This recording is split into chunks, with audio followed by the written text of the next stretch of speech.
Assalamu alaikum dear students. Welcome to the course of International Relations for undergraduate classes conducted by ComSet Institute of Information Technology, Virtual Campus Islamabad. Today we will be starting a new unit. Before we continue, let's have a review of our previous lecture, which name was International Law. International Law में हमने इसका definition और concept किया. And we discussed that by international law we means a set of rules, a set of guidelines, a set of principles which are observed by the states in governing their relations at international level. Then we discussed the need and importance of international law, and the need or the importance of international law, which is also the role of international law, is that it helps in regulating peaceful relations between states. It also helped in preventing the use of force. It tried to solve the problems on the international level through the guidelines set by the international law. It also protects the rights of individuals, the right of states, and the rights of different types of organization. It also helped in regulating the use of natural resources and the trade and business activities, and how such activities are carried between and among states.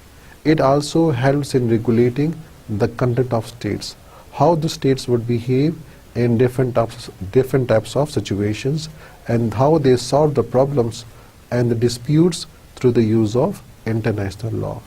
और इसी के साथ international law is needed because we need the guidelines of international law in diplomacy, in the working of diplomatic missions.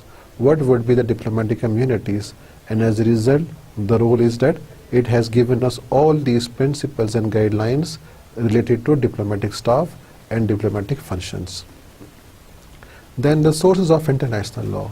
So the sources of international law are treaty in which the states agree on some conditions, the states agree on some particular points, and then they try to follow those points or those treaties. And if those treaties points are acceptable to many states, then it can take the acceptance of and the recognition of international law. इसमें कुछ ऐसे भी हैं, ऐसे treaties हैं which involve many states, and as a result such kind of treaty can very preferably and very conveniently can become a part of international law. इसी तरह United Nations की जो treaty है, in which the states agree that they would follow the Charter of United Nations, and then they are establishing different types of rules and become signatory to it, so they become the parts of international law. इसी तरह customs है, they are the practices or the usages of a group of people, and when they are accepted by the states, they can become a part of national law. And when different states agree to those customs and to those practices, then they can become part of international law. इसी तरह जो अदालती फैसले हैं, judicial decisions हैं of the national courts or the International Court of Justice, so they can become a part of international law because they are based on justice, they are based on equity. इसी तरह the explanations, the statements, the remarks, the commentaries, the interpretations of jurists, the expert people, the expert legal experts, so they can also become part of international law because their opinion is highly respected, and they, through their intellect and through their good sense, they put their explanations, they put their observations, and as such their opinion, if respected and obeyed by different states, can become part of international law. इसी तरह the resolution passed by the different organizations, especially UN, जो कि एक बड़ी तंजीम है, so this can very easily become part of international law because such resolutions take the support of majority of the world states, majority of the world countries, and therefore they can be easily enforced, and because all the states of the world are abiding by it, therefore these kind of resolutions can be a very valid source and a very valuable source of international law. Then we discussed that is international law really a law? And we discussed there are two schools. One is called positive school, the second is called historical school. Positive school के मुताबिक ये law नहीं है. This is not a law because a law is not, this law is not made by a formal legislature. There is no police force, there is no executive agency to enforce international law. इसी के साथ there is no sovereign who can enforce international law. International law has very limited jurisdiction and there is no punishment on its violation. लेकिन इसी के answer देते हुए historical school के मुताबिक international law is a law, ये कानून है, ये लॉ है, इसीलिए कि अगर it is not passed by any legislature, this doesn't mean it is not a law, because many of the laws are passed by or not passed by legislature and they have different sources but still they are law. इसी तरह if there is no executive agency, this doesn't mean that it is not a law because one should observe international law. Enforcement ज़रूरी नहीं है. अगर आप उसको observe कर रहे हो, अगर आप उसको follow कर रहे हो, अगर आप समझते हो कि ये जो rules हैं ये सही है, so this is enough to make it a law. जिस तरह students can play different games without the presence of teacher. In the absence of coach, they will still follow the principles because they consider that the rules are necessary for the good playing, for the good game. इसी तरह international game में the states try to follow the principles of international law because they are good for the international games. And according to them, if there is no limited jurisdiction, this doesn't mean because here the states are sovereign, here the states who are having all authority, so they are given this power. And when they bring the case before ICJ, remember after that the decision of the court is binding upon them. तो शुरू में वो अगर ना चाहें, so they can still not bring their case to the International Court of Justice. But once they agree the acceptance, the jurisdiction of International Court of Justice, then the decisions become binding on them. As a result, this is a law. और इसी के मुताबिक जो आखिरी है कि there is no punishment, so there is some punishment on violation of international law. There are different types of punishment, though they are a bit different because here the parties involved are states, लेकिन वहाँ पे कुछ sanctions मौजूद हैं. ICJ case को decide करती है, वो भी एक बैंडिंग फोर्स है. इसी के अलावा UN है. The UN can also look that the states should not violate international law. They should not become a threat to world peace. If they become, UN has got some powers to enforce the decision of the International Court of Justice and also to see that the international law is being complied. इसी के साथ there can be different types of embargoes. There can be different types of blockades which are put on the international law, जहाँ पे उनकी जो जितनी भी तिजारती सरगर्मियाँ हैं उसको रोक दिया जा सकता है. इसी के साथ डिप्लोमेटिक मिशंस को कैंसिल कर सकते हैं. इसी के साथ डिफरेंट टाइप्स ऑफ क्रिटिसिज्म हो सकते हैं ऑन इंटरनेशनल लेवल, जिसमें वर्ल्ड पब्लिक ओपिनियन है जो कि उस स्टेट्स के ख़िलाफ़ अपनी आवाज़ उठाते हैं और अवामी राय को हमवार करते हैं उस स्टेट्स के ख़िलाफ़. So these are some of the sanctions which are behind international law. आखिर में हम ये कह सकते हैं अकॉर्डिंग टू ओपनहेम कि it is a law but it is a weaker law because here the parties involved are the sovereign states. With this we have finally summarized the previous lecture. Let us start our new lecture which is about conflict and change in the post-war world.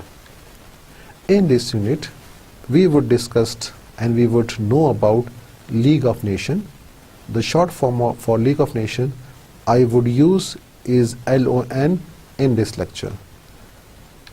Then why LON? Why League of Nations? Then the structure of League of Nations, the functions and its role, and the failure and causes. Then we would discuss about UNO, United Nations Organization. Then why we need UNO? What is the structure of UNO? What is the function of UNO? What are the achievements, the failure, and its causes? With this, we will also try to know about Cold War and about NATO, about Warsaw Pact, about CENTO, and about CEDAW. So let us start our lecture with the first topic called League of Nations. The question, as we have already discussed this point, when was League of Nations established? हम कर चुके हैं, इसको बार बार पढ़ चुके हैं. So the answer is that League of Nations was established soon after World War I, and the year is 1919. So it was established after First World War 1919. Why it was established? आखिर क्यों बनाया गया? इसीलिए कि इससे पहली जंग अज़ीम हो चुकी है. So it was established after First World War because the states now want peace. They want that any threat to the world peace should be eliminated, and as a result there should be peaceful atmosphere in the world. So it was established to avoid a repeat of devastating war, कि फिर ऐसी होलनाक तबाही, ऐसी होलनाक जंग ना हो जिसमें बहुत से मुल्कों का बहुत ज़्यादा नुकसान हुआ.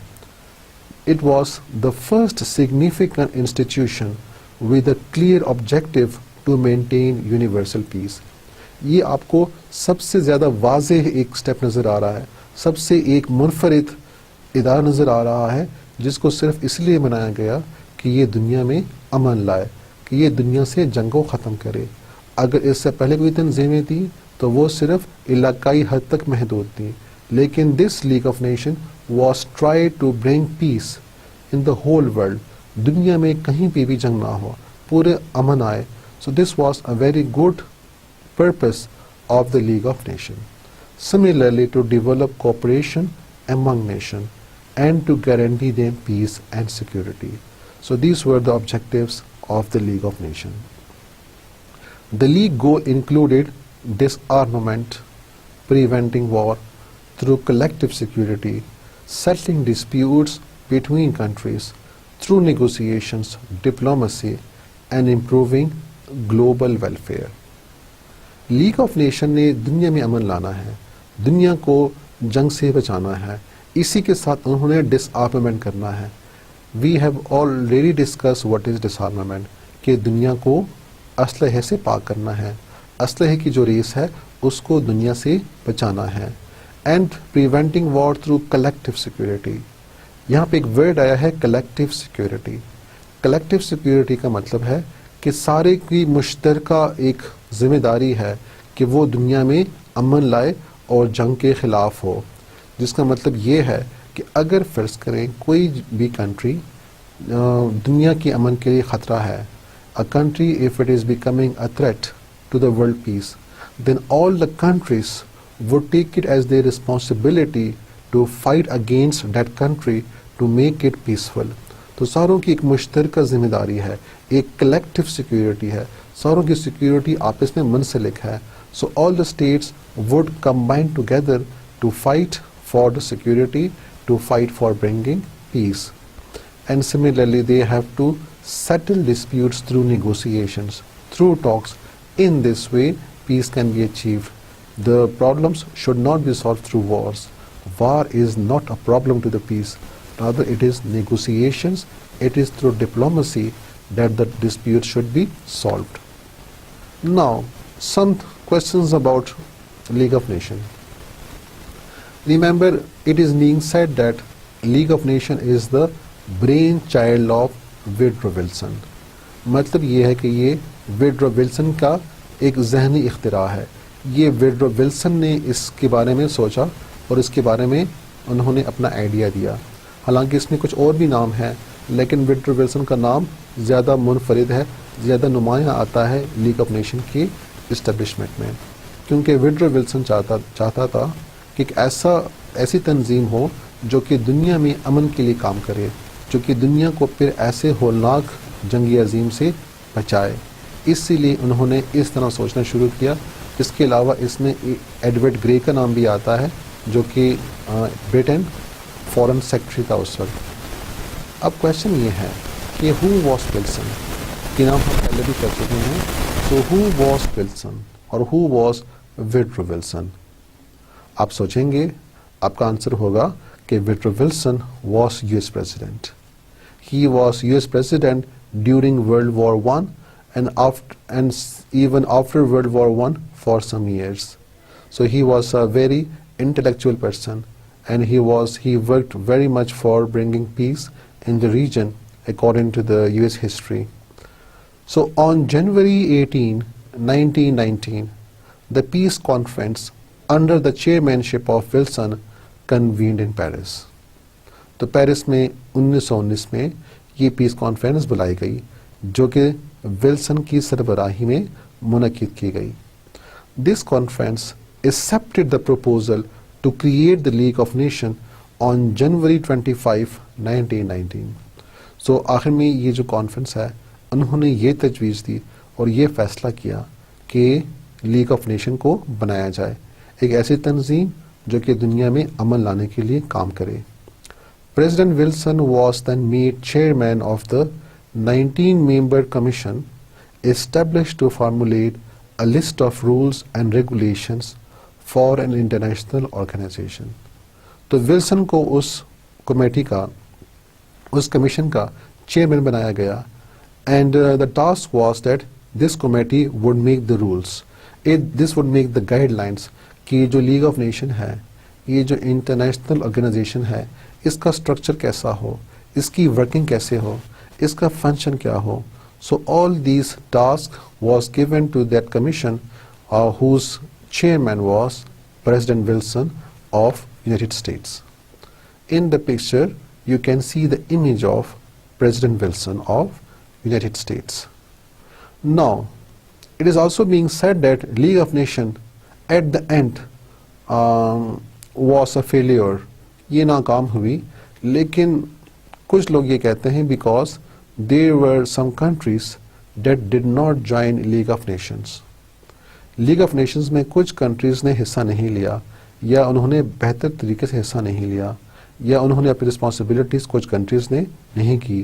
काफ़ी वजूहात हैं, लेकिन लीग ऑफ नेशन में कुछ कंट्रीज़ ने हिस्सा नहीं लिया, जिस तरह जर्मनी है। Germany was not invited to join league of nation. Why? Because Germany was blamed. Germany पे इल्ज़ाम लगाया गया कि वो पहली जंग अजीम का वाहिद ज़िम्मेदार है। So because Germany was responsible for the war, therefore Germany will not be included in the League of Nations. It was not invited to join League of Nations. Although Germany joined later on, in 1926 it joined, but very soon it left in 1933 because Germany was having some other ambitions and some other policies. Similarly, Russia, which has communist government, it was again not invited to join. Rather, the entrance of Russia was resisted. Russia को invite नहीं किया गया, बल्कि उसके admission को बाकायदा रोक दिया गया, इसीलिए कि रशिया में कम्युनिस्ट गवर्नमेंट दिया, और जो वेस्टर्न सिस्टम था, it was mostly capitalism, so they were not in favor of giving membership to Russia. Although Russia joined in 1934, remember 1934 में रशिया ने ज्वाइन किया। आप देख सकते हैं कि जब जर्मनी ने लीग ऑफ नेशन को छोड़ दिया in 1933, तो उसके बाद रशिया इसका मेंबर बना, लेकिन ये मेंबरशिप भी कुछ अरसे तक ही महदूद रही, क्योंकि in 1939 Russia was forced to leave League of Nations. Russia was driven out of League of Nations. It was removed from League of Nations. And interesting fact about America was that America never joined League of Nations. हालांकि सारा काम League of Nations में Woodrow Wilson जो US president हैं उन्होंने किया, उन्होंने ही इसकी जो कमीशन है उसका चेयरमैन बना। उन्हीं का आइडिया था और उन्हें बहुत इसके ऊपर काम किया, लेकिन अफसोस की बात है कि when the time for joining the League of Nations was there, so America did not join. Why America did not join? उसकी मेन वजह ये है, अमेरिका जो भी मुआहदे करता है तो उसमें एक लाजमी बात यह है कि उन मुआहदों को जो यूएस की सेनेट है, जो यूएस का अपर हाउस है, वहाँ से मंजूरी हासिल हो, क्योंकि जब तक यूएस सेनेट से मंजूरी नहीं आएगी तो remember US will not join that treaty, it will not sign or it will not accept that treaty, and as a result this is compulsory for US president that the treaty or any organization should be joined after it is ratified from US Senate. अगर US Senate उसको बाकायदा तस्दीक कर ले, उसको बाकायदा accept कर ले, तब US प्रेसिडेंट उस मुआहदे को फॉलो करेगा। तो जब लीग ऑफ नेशन में ज्वाइन करने की बात आई तो उस वक्त यूएस सेनेट ने इस मुआहदे को रद्द कर दिया, क्योंकि उनका ये ख्याल था कि जो ट्रीटी है, ये जो लीग ऑफ नेशंस के कुछ पॉइंट्स हैं, so they are against the sovereignty of United States and as a result this would restrict the sovereignty of US. इसीलिए उन्होंने इस मुआहदे को कबूल नहीं किया, इसको रद्द कर दिया, जिसकी वजह से US president could not join the League of Nations, and as a result this was one of the reason for the failure of League of Nations.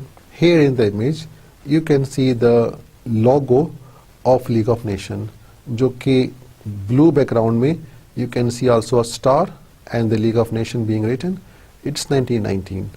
Although it's being said that League of Nations ने बाकायदा कोई formally एक logo को accept नहीं किया, there were different controversies on logo, but most frequently this logo was also used. And in the picture you can see a meeting of the League of Nations for the year 1936. इसके बाद League of Nations was officially inaugurated on 10 January 1920. तो 1920 में इसका बाकायदा इफ्तिताह किया गया, इसका बाकायदा इजलास हुआ। Initially 42 members joined it. By 1926 the member rose to 55. So you can see that the members were rising as the time passes on. The League of Nations was open to all other states if they obtained a 2/3 majority of yes votes cast in the assembly. तो league of Nations में बाकी ममालिक को भी membership दी जा रही थी। They could join League of Nations, but the condition was that they have to seek 2/3 majority. तो अगर 2/3 अक्सरियत से उनको उनकी शमूलियत को तस्लीम किया गया by the Assembly of League of Nations, then that state would become a member of League of Nations.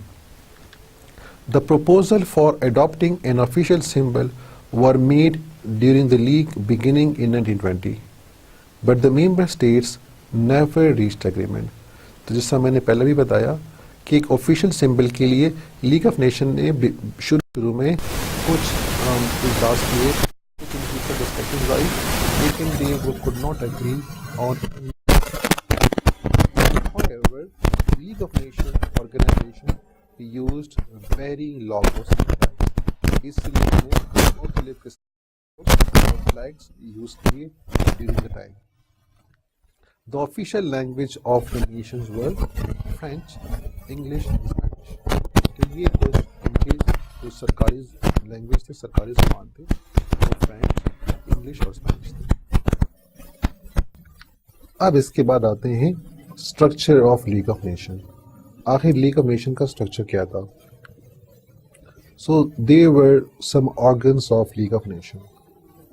What were some of the organs? You can recall some of them. They were, number 1, the Secretariat. Second is the Council. The third is General Assembly. And another is the Permanent Court of International Justice. So these were some of the organizations. इसके अलावा उन्होंने बाकायदा और भी कुछ semi organizations and bodies थे that were also working for League of Nations. Here some of the important are given. Number 1, the assembly. Let us know them in details. What was the assembly organ? All members of the league were automatically members of it. तो league of nation में जितने भी members थे, so they were given the membership of League of Nations.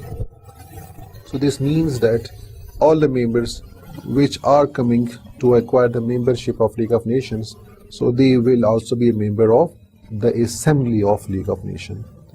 Each member state had one vote, but was permitted to send up to 3 delegates.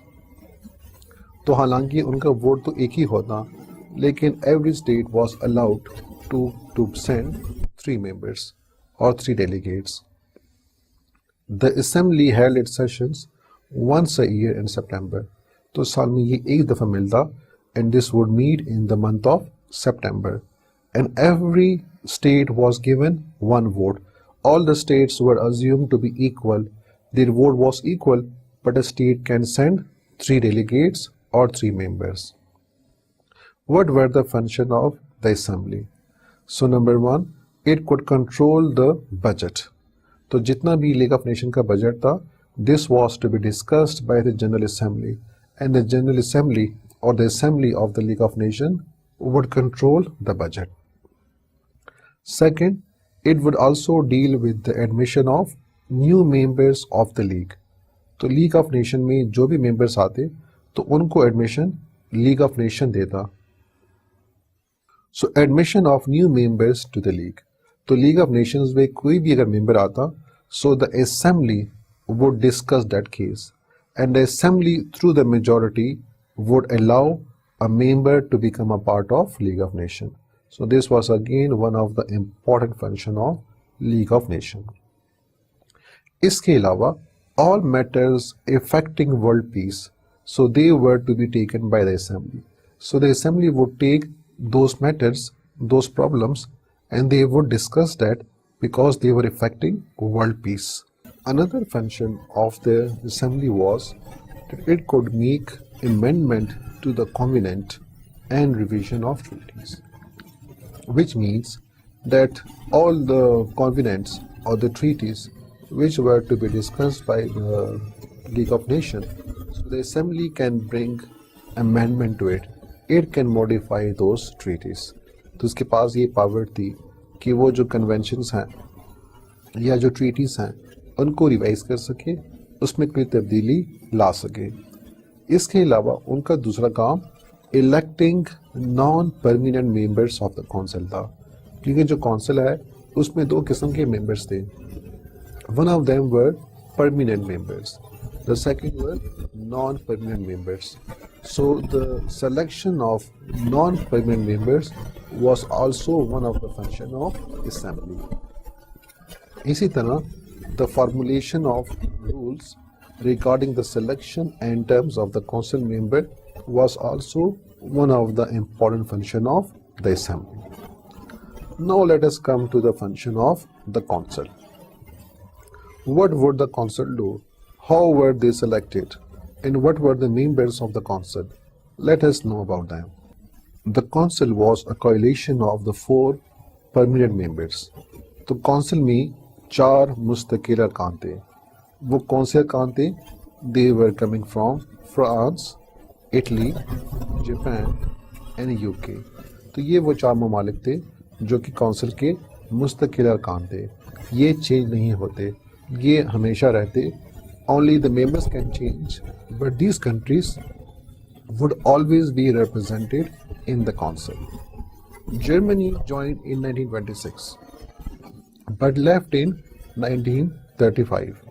In September 1934, the Soviet Union entered the League of Nations. The non-permanent members were elected by the Assembly for a 3 years period, and it met on average 5 times a year and in extraordinary sessions when required.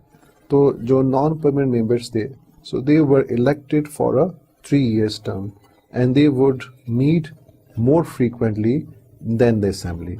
Assembly साल में 1 दफ़ा होती, ये साल में 5 दफ़ा. और इसके अलावा if the situation demands, If the situation needs, then they would also meet for some extraordinary session, for some special sessions as well. What were the functions of the council? Number one, it would settle disputes between the states. So the council would decide about the disputes that would arise between the member nations.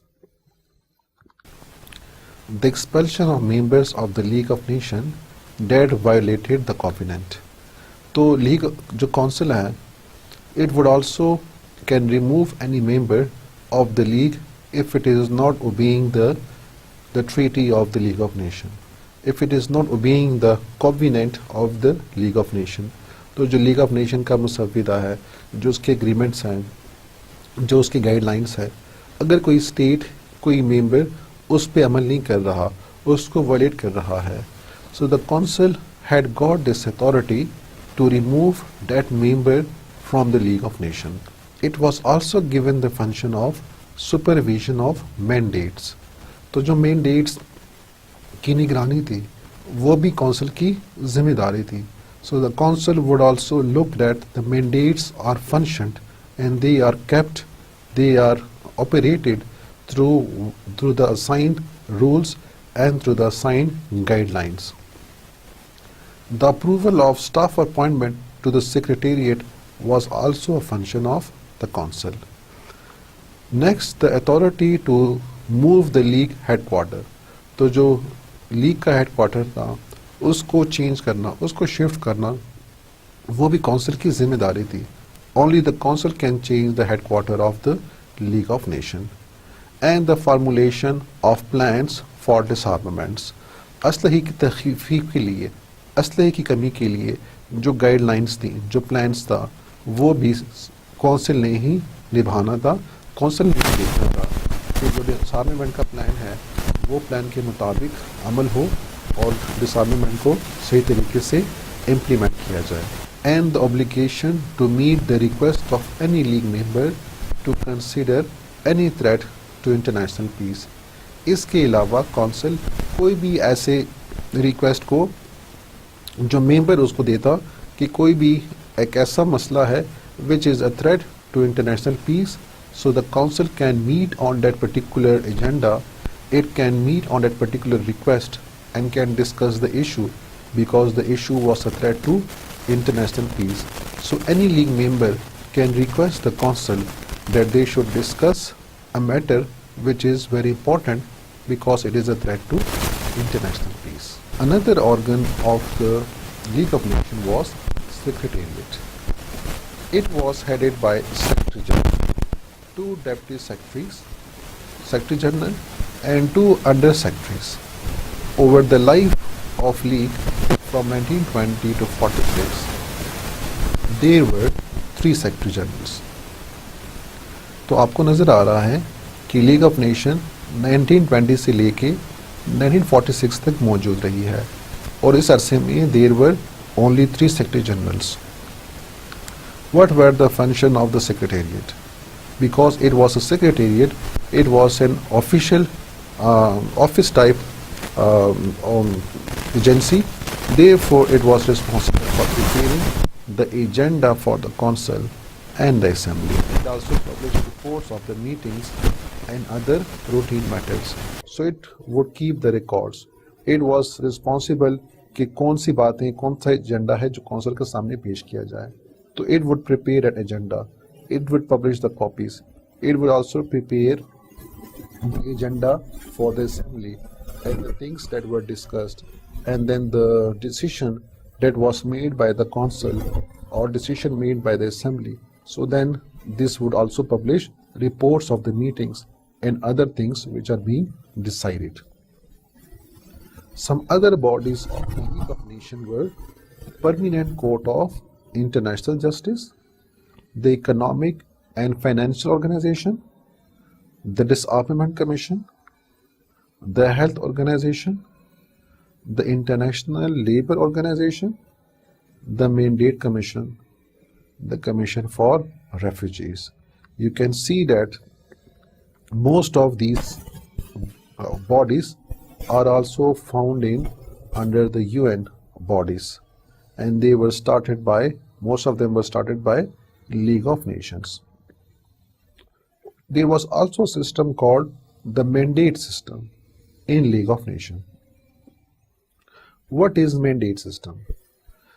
Under the mandate system, there were territories that were former colonies of the German Empire and the Ottoman Empire, and these areas were placed under the supervision of the League after World War I.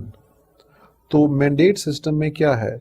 Mandate system जिस तरह निगरानी का system है कि इसमें ऐसे इलाके थे, ऐसी रियासतें थीं जो कि अभी आज़ाद नहीं थी. So they were colonies, they were former colonies of German empire, या they were the areas belonging to Ottoman empire. तो जब जर्मन को और ऑटोमन एम्पायर को वर्ल्ड वॉर वन में शिकस्त हुई, जिस तरह की हमें तारीख से पता चलता है, तो फिर उन्होंने क्या किया? उन्होंने इसी जर्मन एम्पायर के और जो ऑटोमन एम्पायर है, जो खिलाफत उस्मानिया है, उनके इलाकों को ले लिया, उन इलाकों को अपने कब्जे में ले लिया और उनको मैंडेट का नाम दे दिया. और साथ में ये तजवीज़ किया कि ये जो इलाके हैं इनको वक्त के साथ साथ आज़ादी दे दी जाएगी अगर ये अपने पाँव पे खड़े हो गए, और अगर इनके लोगों में वो शऊर पैदा हो गया तो फिर इनको आज़ादी दे दी जाएगी.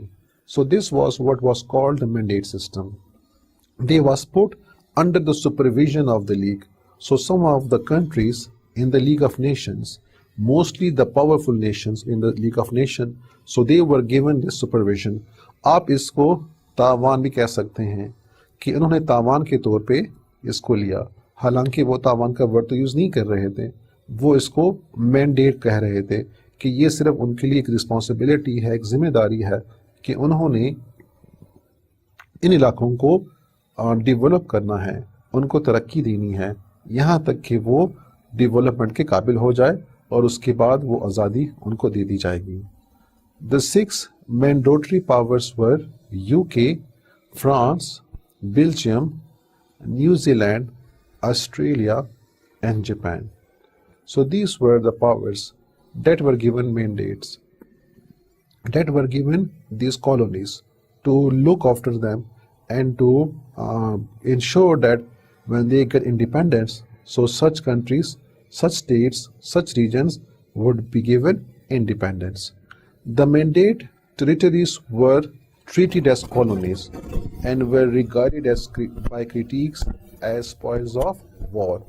तो जिस तरह मैंने पहले कहा कि ये जो मैंडेट टेरिटरीज थे, वो इलाके जो कि मैंडेट में आ रहे थे, उनको जिस तरह कॉलोनी को ट्रीट किया जाता था उसी तरह उनको भी ट्रीट किया गया.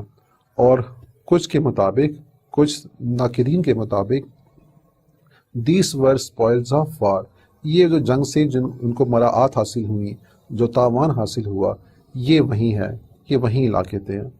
The mandate areas were Iraq, Syria, Togoland, Cameroon, Tanganyika, Namibia, etc. So you can see some of the territories that were included in the mandate system. With the exception of Iraq, which joined the League on October 3, 1932, these territories did not begin to gain independence until after the World War II, a process that did not end till 1990s. तो आपको नज़र आ रहा है कि जो mandate system में जो इलाके शामिल थे जिनको अभी आज़ादी नहीं दी गई और वो जर्मन एम्पायर से और खिलाफत उस्मानिया से लिए गए थे, इसीलिए मुसलमानों ने बरसग़ीर में इसके ख़िलाफ़ आवाज़ बुलंद की और उनका यही मुतालबा था कि जो खिलाफत उस्मानिया के इलाके हैं उनको तकसीम ना किया जाए, उनको तहवील में ना लिया जाए और मुक़द्दस मकामात की निगरानी की जाए, उनकी पासदारी की जाए. लेकिन ऐसा नहीं हुआ. And therefore these areas were taken as a mandate, they were taken as a compensation and they were not given independence. जैसा आपको नज़र आ रहा है कि सिर्फ इराक के अलावा बाकी किसी को आज़ादी नहीं मिली और उनको जो आज़ादी मिलनी शुरू हुई तो वो आफ्टर वर्ल्ड वॉर 2 था, जिसका मतलब ये है कि वर्ल्ड वॉर 2 से पहले सिर्फ इराक को ही आज़ादी मिली, और बाकी जितने भी मैंडेट टेरिटरीज थे उनको आज़ादी नहीं दी गई। उनकी आज़ादी आफ्टर वर्ल्ड वॉर 2 शुरू हुई और उसके बाद जो आखिरी रियासत को आज़ादी मिली so it was somewhere in 1990s। तो नज़र आ रहा है कि इन्होंने काफ़ी टाइम लिया इनको आज़ादी देते हुए। Following the demise of the League, most of the remaining mandate become United Nations Trust Territories. UN जब बन गया आफ्टर वर्ल्ड वॉर 2 और लीग ऑफ नेशन ख़त्म हुई तो उन्होंने मैंडेट सिस्टम का नाम चेंज कर दिया। असूल वही था, काम वही था, लेकिन अब उन्होंने इसका नाम चेंज करके ट्रस्ट टेरिटरी रख दिया और जिसको ट्रस्टीशिप काउंसिल के अंडर दे दिया गया। So you can see that the same things prevail even after World War II, and these areas were given independence very gradually. The next organ of the League of Nations was the Permanent Court of International Justice. Although the Permanent Court of International Justice was theoretically not a part of the League, but it was closely affiliated with it. The code was established in 1921. तो नजर आ रहा है कि it was established soon after the League of Nations and it was affiliated with the League of Nations. Why the Court of Justice was needed? It was needed to decide disputes brought before it on the basis of existing territory, existing treaty and customary international law.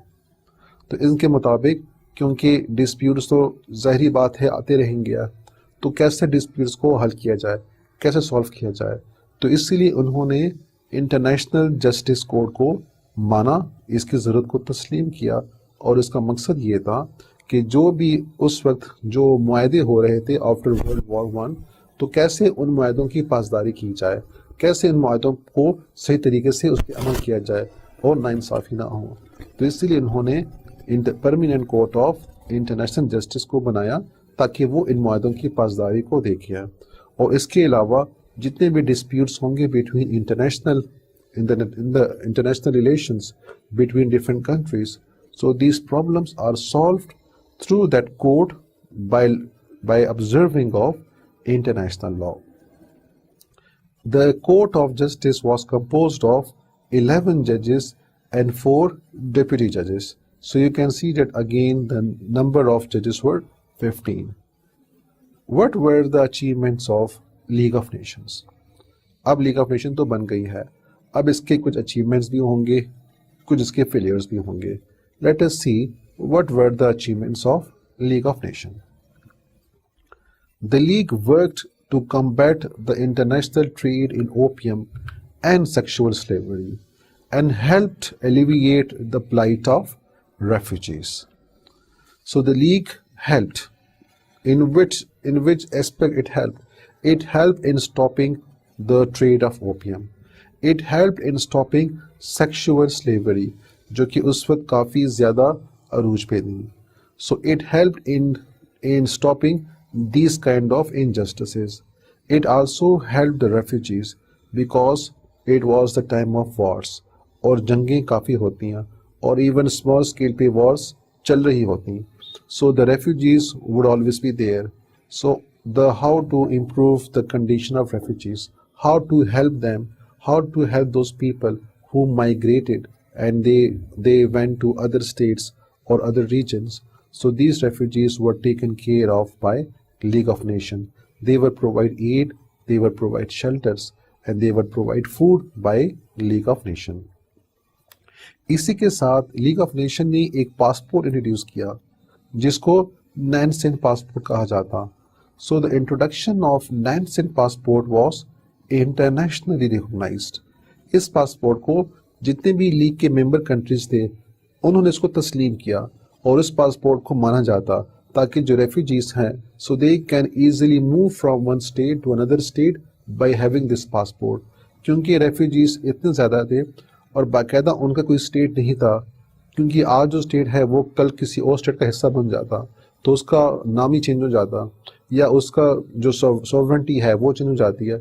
इसीलिए how to identify a refugee, So therefore they were called stateless refugees. उनका state नहीं था, लेकिन नैन्सिंग passport उनको issue किया गया on the basis of which these refugees can move between states. इसी तरह it stopped border disputes turning into wars. अब जाहिर बात है जितने भी border disputes होते हैं, so most of the time they turn to wars, they turn to conflicts, and then they turn to wars which are very violent. So in Silesia in 1921, it helped a plebiscite and suggested a partition, which stopped a war between Germany and Poland. तो Germany और Poland की जो एक border dispute था, league of nation ने उसको हल किया. How it was helped? It was helped through a plebiscite. It was helped through a voting, and as a result, this dispute between Germany and Poland was stopped from turning into a big war. It arbitrated between Sweden and Finland over the island in 1921.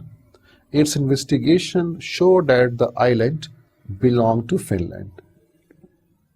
तो ये जो island का जजीरा है, इस पे भी there was a conflict between Sweden and Finland.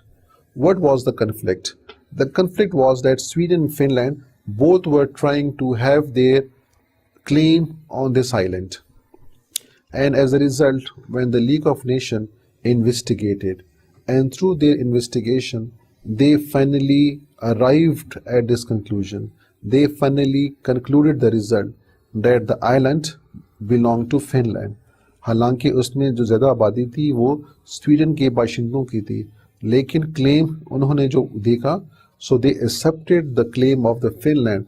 As a result, the island was given to Finland. As a result, this island was ceded to Finland. Another achievement of League of Nations was that when the League rejected Turkey's claim to Mosul, a part of Iraq, Turkey agreed. So you can see that Mosul was a part of Iraq, but Turkey was claiming this region, and as a result, when this was taken to League of Nations, so the League of Nations decided that this should be given to Iraq because it was a part of Iraq, and Turkey at that time agreed by the decision.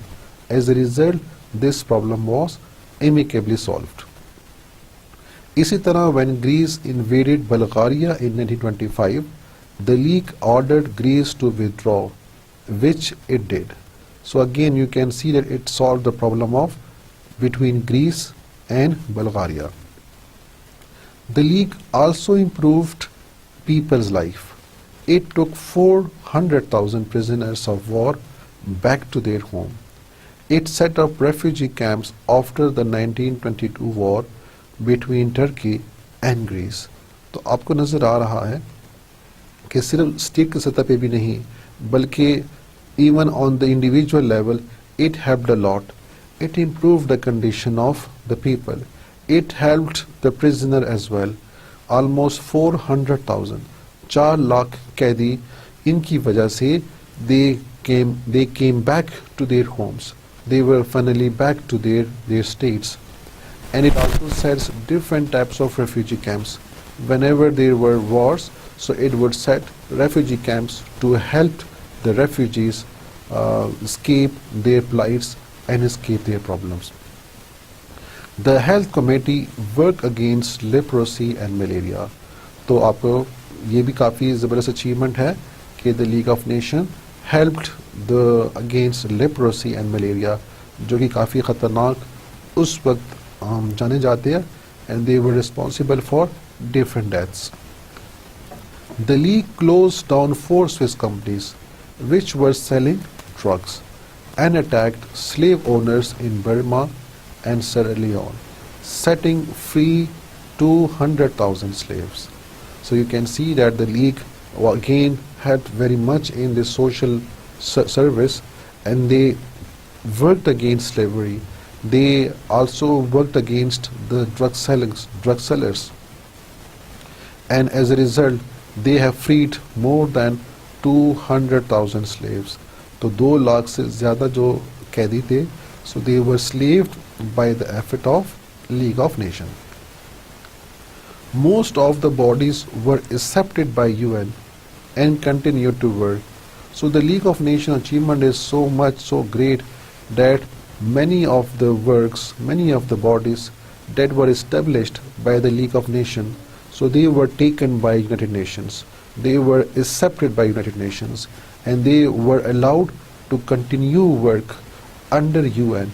जिस तरह आपको कुछ नज़र भी आ रहा है कि they were the set under League of Nations, but because of their advantage, because of their social service, they were kept, they were maintained, and they are still working under UN.